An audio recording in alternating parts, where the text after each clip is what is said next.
So ayan mga boss, meron nga po pala tayong in-order na power inverter. So papaganahin po natin yung ating electric motor. So ang gagawin po natin mga parts, gagamitan po natin ng power inverter na 2000 watts. Titingnan po natin kung mapapaandar natin itong ating electric motor. So ito, meron tayong battery na maliit lang, So galing to sa ating motor. Ito 12 and 5, 5 amperes lang to. So titingnan natin kung kaya yung 5 amperes kahit mga ilang minuto lang.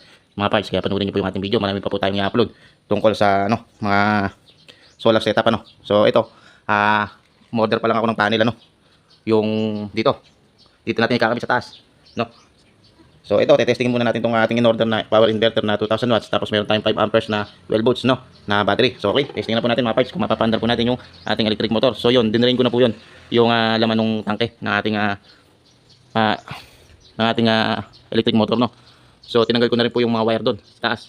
So ito na po yung wire, yung wire ng ating electric motor, yan, Ayan, So ito, kinabit ko na po rito. Alisin natin itong Clorox. So ayan. So dito natin ito ilalagay, sa AC output. Ayan, panurin niyo po. Ibababa ko lang po yung ating camera at i-set up na po natin, So ngayon mga parts, meron po tayong kasama ganito. Sabihan natin,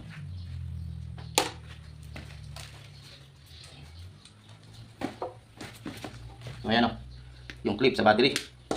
Isang red sa isang black. So positive, negative to, So makikita niyo naman yung ating battery dito, merong positive, ayan, at negative. So ito rin, kung itatap natin sa positive, So bisa-bisin natin. Nakalagay na. So power on natin. So yun, may 13 volts tayo, So tingnan natin kung may output na AC na 220. So okay, kunin ko lang yung tester ko mga parts. Alam ko yung aking ilong.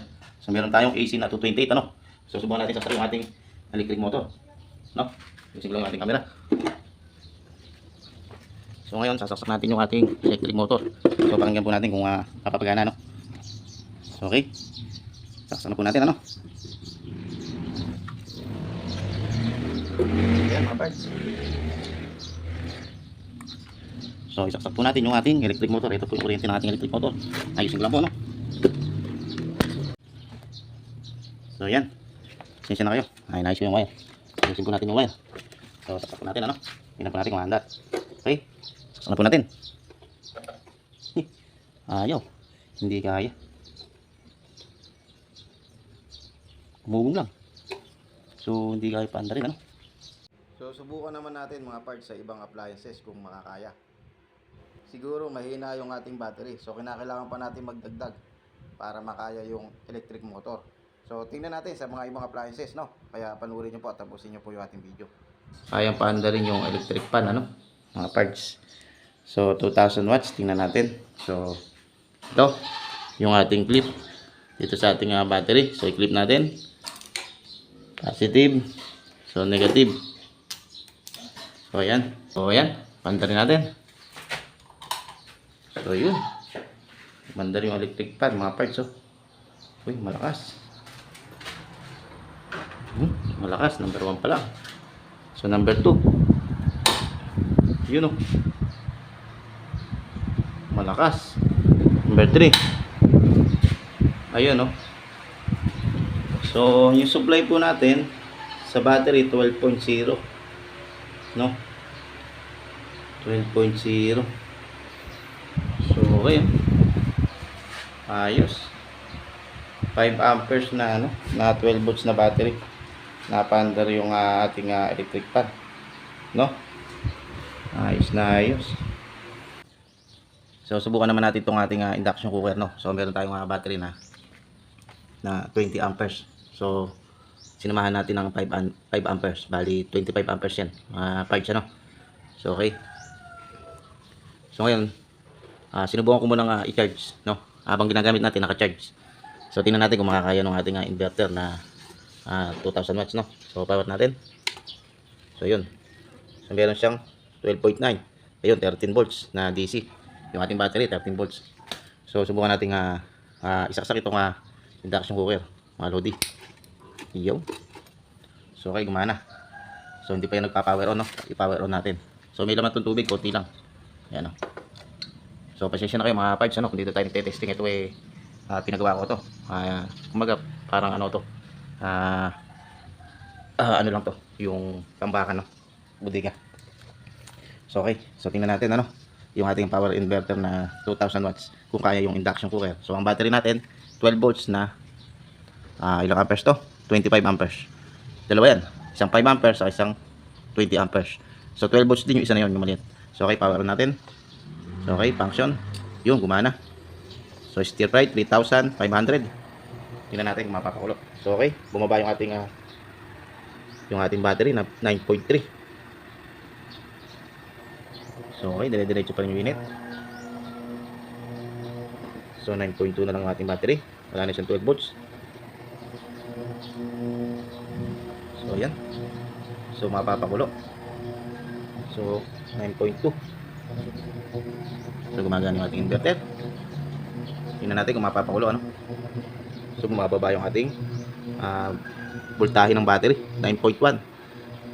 So ayun, namatay. So hindi gaya mga parts ano. Nag-automatic yung ating power inverter. So nalolobat yung ating nalolobat yung ating battery. So hindi gaya. So kinakailangan magdagdag tayo ng battery. So kinakailangan siguro mga 100 ampere kaya. So paano naman to? Napa-open naman. So tanggalin natin no. So ngayon, testing naman natin yung rice cooker, yung electric kettle naman ang testing natin. So ayan. So power on natin. Power on. So ayun. Mana. So 9.6. Titingnan natin kung kukulo itong ating electric kettle ano.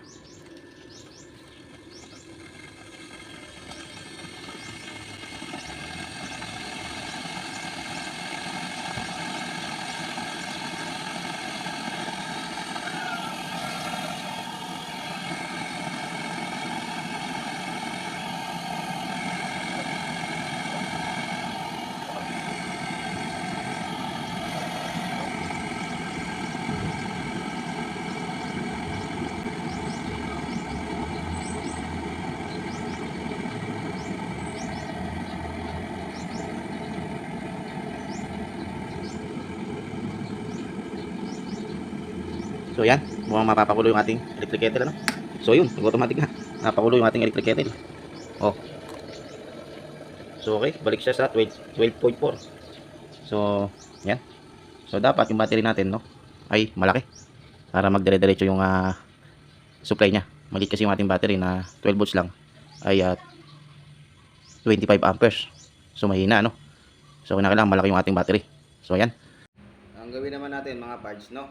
Sa washing machine naman tayo mag-testing. Yan. So, tingnan natin sa washing machine. So, okay. Ayan o. So, nakasaksak na. Ayan, nakasaksak na. Yung ating sa washing. No? Ayan. Oh, nakasaksak na sa ating power inverter na 2000 watts. So, may supply siya na 12.5 volts DC dun sa ating battery. So, okay. 25 amperes yung ating battery. Tingnan natin kung kaya panda rin. Yun o.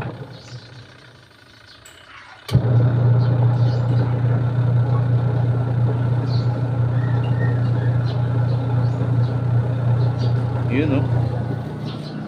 So, merong 11.8 na yun, 12.4. So, 11.8. So, okay. 25 amperes na battery.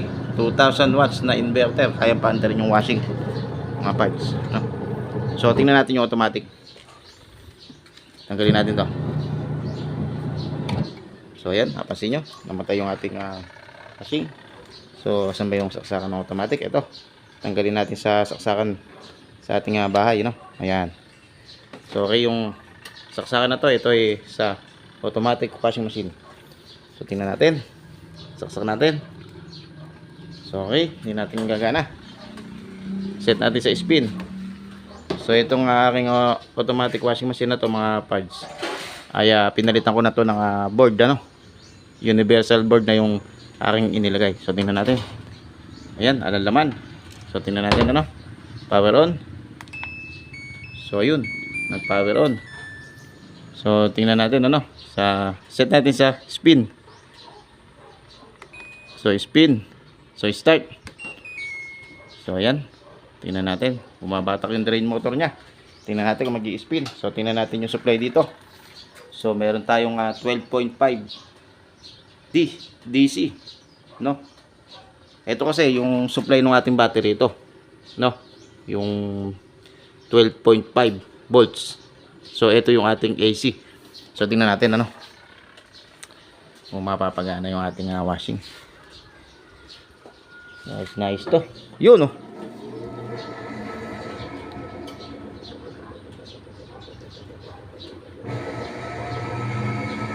So yun oh, napagana yung ating washing, no? Yun oh.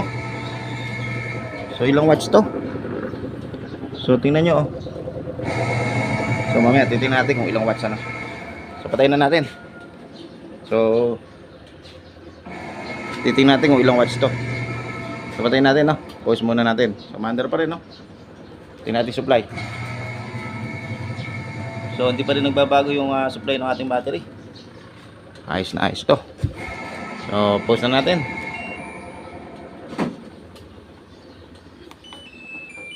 Tingnan natin yung supply dito. Kung ilang watts to. So meron siyang ilang watts ba to? Ayun, 400 watts, no? Nakikita ba? So meron siyang 400 watts rated power. So yan ang kita-kita, 400 watts. So itong ating single na washing machine na to, alam ko 350 watts to eh, no? Yung supply na to. So tanggalin na natin ano. So gumagana pa rin yung fan blower natin no. So okay, yan po yung mga kayang paanda rin ng power inverter na 2000 watts na 25 amperes. So yan, sana naengganyo kayo sa ating panunod. Sa inyong panunod pala.